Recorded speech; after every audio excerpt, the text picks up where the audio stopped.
ओम नमः शिवाय। हर हर महादेव। दोस्तों, करीब 400 वर्षों बाद 14 अक्टूबर 2023 दिन शनिवार को एक बेहद ही दिव्य और दुर्लभ अद्भुत संयोग बनने जा रहा है, क्योंकि इस दिन सर्वपितृ अमावस्या होने के साथ साथ इस साल का अंतिम और सबसे बड़ा सूर्य ग्रहण शनिवार के दिन लगने जा रहा है। दोस्तों, यदि आप भी आपके घर की सुख शांति, संतान की कमी और धन की कमी या कर्ज से परेशान है, या आपका भाग्य आपका साथ नहीं दे रहा है, तो यह दिन आपके लिए बेहद खास होने वाला है।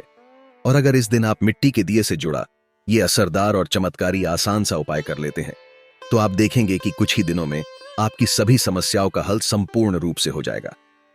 दोस्तों, इस बार साल 2023 कई बार अद्भुत संयोग लेकर आया है, पर दोस्तों 14 अक्टूबर 2023 का दिन बेहद खास होने वाला है, क्योंकि इस दिन पितृपक्ष की समाप्ति के साथ साल का आखिरी और सबसे बड़ा अंतिम सूर्य ग्रहण पड़ने जा रहा है। और इस दिन सर्वपितृ अमावस्या होने के साथ साथ शनिवार का दिन भी पड़ रहा है। इसलिए इस अमावस्या को शनिचरी अमावस्या के नाम से भी जाना जाता है। इसलिए दोस्तों, इतने सारे दिव्य और दुर्लभ संयोग में इस दिन अगर आप मिट्टी का एक दिया घर के इस कोने में जला देते हैं, तो आपको धनवान मालामाल होने से कोई नहीं रोक सकता। और अगर आप पर किसी भी प्रकार का कोई भी दोष है, संकट है, वह भी इस उपाय से दूर हो जाएगा। इसलिए दोस्तों, वीडियो को आखिर तक जरूर देखें। और दोस्तों, अगर आप भी अपने जीवन में महादेव की कृपा पाना चाहते हैं और सूर्य देव का आशीर्वाद पाना चाहते हैं, तो वीडियो को लाइक करके कमेंट में हर हर महादेव लिखना ना भूले। और अगर आपने अभी तक शुभ मंगल चैनल को सब्सक्राइब नहीं किया है, तो चैनल को जरूर सब्सक्राइब कर ले। दोस्तों, सर्व पितृ अमावस्या 13 अक्टूबर दिन शुक्रवार को रात 9:50 से प्रारंभ होने वाली है, और इस तिथि की समाप्ति 14 अक्टूबर दिन शनिवार को रात 11:24 पर होगी। दोस्तों, 14 अक्टूबर को सर्व पितृ अमावस्या के दिन पितरों के श्राद्ध का समय सुबह 11:44 से प्रारंभ है, जो दोपहर 3:35 तक रहेगा। दोस्तों, अब बात करें इस दिन पड़ने वाले सूर्य ग्रहण की, तो यह सूर्य ग्रहण भारत में भी दिखाई देगा, इसलिए इसका पूरा प्रभाव देखने को मिलेगा। पर दोस्तों, आपको बता दें कि ज्योतिष शास्त्र के अनुसार सूर्य ग्रहण का सूतक काल जो होगा वह मान्य होगा। इस सूर्य ग्रहण का अशुभ असर कुछ राशियों पर देखा जा सकता है। आपको बताना चाहेंगे कि 14 अक्टूबर को पड़ने वाला साल 2023 का असर भारत सहित कई देशों पर पड़ेगा। यह ऑस्ट्रेलिया, अमेरिका, साउथ अफ्रीका और अटलांटिक कई देशों में देखने को मिलेगा। साथ ही दोस्तों, अब बात करें अगर सूतक काल की, तो ग्रहण काल यानी 8:34 से शुरू होकर 2:05 तक रहेगा। यानी कि सूतक काल 14 अक्टूबर को सुबह 8:34 से ही प्रारंभ होगा। तो आइए दोस्तों, अब आपको बताते हैं दिए से जुड़े चमत्कारी उपाय के बारे में। दोस्तों, दिए से जुड़े इस उपाय को आपको शाम को सूर्यास्त के बाद या रात्रि के समय करना है। किसी अन्य समय पर इसे ना करें। शाम को अच्छी तरह से हाथ पैर धोकर स्वच्छ वस्त्र परिधान करें। फिर एक दिया लेकर दिए में रुई की बाती लगाए दिए में शुद्ध घी भरें। घी ना हो तो शुद्ध सरसों का तेल ले सकते हैं।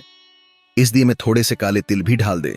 इस उपाय के लिए आप मिट्टी का या किसी भी धातु का दिया ले सकते हैं, या फिर आटे का दीपक भी बना सकते हैं। आटे में थोड़ा सा साफ जल मिलाकर बिना नमक के आटा गूंथकर इसे बनाएं। इस दीपक को आपको अपने घर के सबसे दक्षिण कोने में रखना है। अगर घर का दक्षिण कोना रिक्त नहीं है, तो आप रसोई घर के दक्षिण कोने में इसे रखकर जलाएं।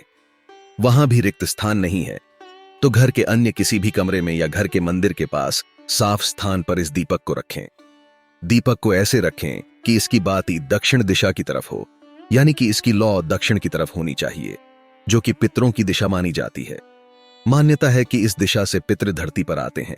ऐसा माना जाता है कि यह दीपक पृथ्वी लोक छोड़ते समय पितरों के मार्ग को प्रकाशित करता है। इस दीपक को आसन अवश्य दें, सीधे जमीन पर ना रखें। दिए के नीचे कोई थाली रखें, या फूल की पंखुड़ियां या थोड़े से साबुत चावल रख दें। सीधे जमीन पर रखा हुआ दीपक अपूर्ण माना जाता है। दीपक जलाने के बाद सबसे पहले आप प्रथम पूज्य गणेश जी का स्मरण करके उन्हें नमस्कार करें। फिर भगवान विष्णु और मां लक्ष्मी का स्मरण कर उन्हें नमस्कार करें। पितृ देवता को नमस्कार करें। ईश्वर से पितरों को मोक्ष मिलने हेतु प्रार्थना करें। पितरों से पितृदोष से मुक्ति दिलाने की प्रार्थना करें। परिवार के सदस्यों पर कृपा दृष्टि रखने की प्रार्थना करें। फिर विष्णु जी के 12 मंत्र ओम नमो भगवते वासुदेवाय का 11 बार जाप करें। पितृदेवता के मंत्र का 108 बार जाप करें। मंत्र है ओम पितृदेवताय नमः। किसी भी माला पर इस मंत्र का जाप कर सकते हैं।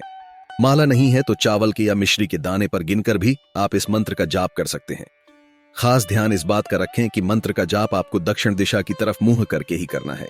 सर्वपितृ अमावस्या पर दक्षिण दिशा में इस प्रकार दीपक जलाने से और मंत्र का जाप करने से पितृदेवता खुशी खुशी तृप्त होकर अपने धाम वापस चले जाते हैं। उनकी कृपा से पितृदोष पितृ आशीर्वाद में बदल जाता है। मंत्र का जाप करने के बाद आप अपने पितरों को, अपने पूर्वजों को नमस्कार करें। दोस्तों, यह उपाय करते समय कुछ बातों का विशेष ध्यान रखें। स्वच्छता और पवित्रता का तो आपको ध्यान रखना ही है, जैसे आप पूजा पाठ के वक्त करते हैं, और इसे केवल और केवल अपने घर में ही करना है।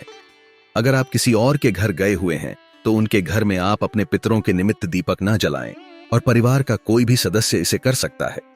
घर का पुरुष, स्त्री कोई भी कर सकता है। केवल महिलाएं मासिक धर्म के दौरान इस उपाय को ना करें। पितृपक्ष के दौरान जो भी सावधानियां आप बरतते हैं, सर्वपितृ अमावस्या पर भी बरते। श्राद्ध कर्म के दौरान लोहे के बर्तन का इस्तेमाल न करें। इस दिन इत्र या परफ्यूम न लगाएं। श्राद्ध क्रम में इत्र का इस्तेमाल करने से पितृदोष लगता है। ब्राह्मणों को चटाइयां या लकड़ी के आसन पर ही बिठाए। ब्राह्मण को भोजन करवाते समय मौन रहे और उनके भोजन से पहले आप खाना ना खाएं। ब्राह्मण भोज करने के बाद पितरों को मन में याद कर भूल चूक के लिए क्षमा याचना करें। इस दौरान कोई वाहन या नया सामान न खरीदें। रोजाना की जरूरत के अलावा कोई भी नया सामान पितृपक्ष में नहीं खरीदना चाहिए। पितृपक्ष के दौरान नाखून नहीं काटने चाहिए, तो बाल भी ना काटे, दाढ़ी ना बनाएं। पितृपक्ष में गायों, ब्राह्मण, कुत्तों, चींटियां, बिल्लियों आदि को भोजन अवश्य ही कराना चाहिए। पितृपक्ष के दौरान क्लेश कलह ना करें। प्रेम से रहे, किसी की निंदा या चुगली ना करें। दोस्तों, दूसरे दिन सुबह दीपक के नीचे रख चावलों को पक्षियों को ढाल दे। अगर आपने आटे की दिए का इस्तेमाल किया है तो उस दिए के टुकड़े करके पक्षियों को खिला दें। अगर मिट्टी का या धातु के दिए का इस्तेमाल किया है तो आप उस दिए को दोबारा इस्तेमाल कर सकते हैं। सर्वपितृ अमावस्या पर दान दक्षिणा दिए। बिना ब्राह्मण या किसी संत को खाली हाथ न जाने दे। इस तरह की कोई भी गलती आपके पूर्वजों को नाराज कर सकती है। द्वार पर आए व्यक्ति को कुछ ना कुछ देना चाहिए। मान्यताओं के अनुसार पितृविदाई के दिन आटा, चावल या तिल का दान अत्यंत शुभकारक होता है। यूं तो पूरे पितृपक्ष में तामसिक भोजन और मांस मदिरा से बचना चाहिए, लेकिन सर्वपितृ अमावस्या पर भी इसका विशेष ध्यान रखें। इसके अलावा लहसुन, प्याज आदि खाने से बचें। इस दिन मसूर की दाल, अलसी, कुल्थी आदि का भोजन शुभ माना जाता है। सर्वपितृ अमावस्या के दिन जाने अनजाने में की गई गलती के लिए भगवान से क्षमा मांगे और ऐसा कोई कार्य न करें जिससे आपके पितृ आपसे नाराज हो जाए।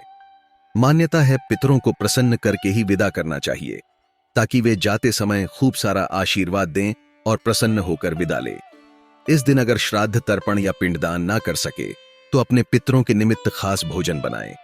पंचबली अवश्य दें। ब्राह्मण को भोज अवश्य कराए।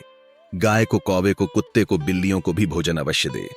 इस दिन गाय को हरा चारा या घास खिलाएं।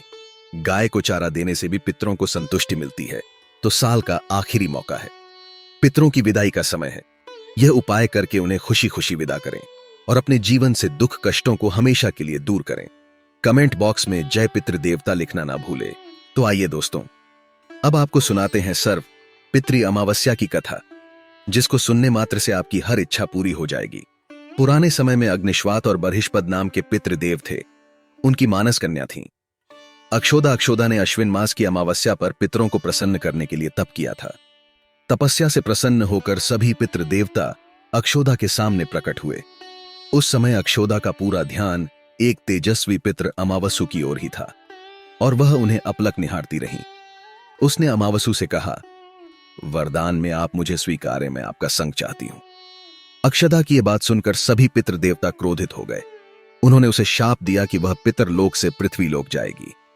यह सुनकर अक्षोदा को अपनी गलती का एहसास हुआ और वह क्षमा याचना करने लगी। तब पितरों ने दया कर उससे कहा कि वह मत्स्य कन्या के रूप में जन्म लेगी। भगवान ब्रह्मा के वंशज महर्षि पाराशर उस मत्स्य कन्या को पति रूप में मिलेंगे और उसके गर्भ से भगवान वेद व्यास जन्म लेंगे। इसके बाद फिर श्राप मुक्त होकर वह फिर से पितरलोक में वापस आ जाएगी। सभी पितरों ने अमावसु की प्रशंसा की और वरदान दिया कि आपने सौंदर्य और स्त्री के आगे अपने मन को भटकने नहीं दिया और अपने संयम और नियम पर आप टिके रहे।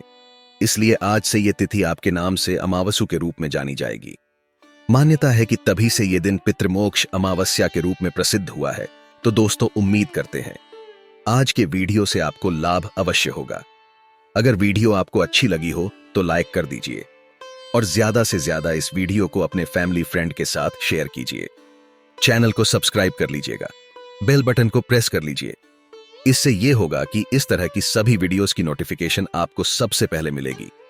तो मिलते हैं आपसे अगले वीडियो में, तब तक के लिए नमस्कार।